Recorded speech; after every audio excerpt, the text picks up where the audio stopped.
Ngayong araw magge-gender at magkakal ako ng aking mga tuxedo ko'y gapis. Share ko sa inyo kung paano ko ginagawa to para mas madali nyo rin magawa sa mga isda nyo. Tara!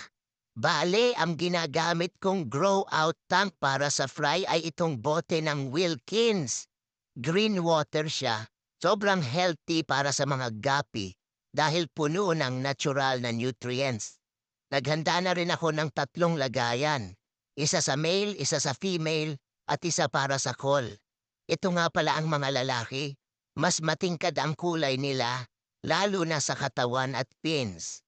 Mapapansin mo rin na may patusok silang fin sa ilalim. Yun yung gonopodium nila. Ganito naman ang itsura ng mga babae. Hindi kasing tingkad ng mga lalaki ang kulay nila. At may makikita kang gravid spot sa may tiyan. Tanda na pwede silang magdala ng fry. Ito kal na to kasi walang red cap.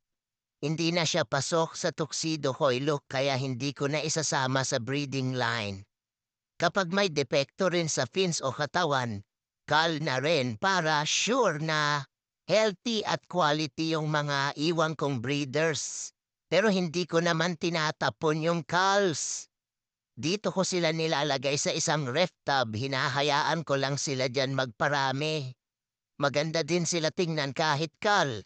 Para ka na ring may mixed guppy community tank. Ayun lang. Sana may natutunan kayo kung paano mag-gender at magkal ng tuxedo ko'y guppies. Kung may tanong kayo o gusto nyong i-share na tips, comment lang sa baba. Salamat sa panonood. Happy fish keeping!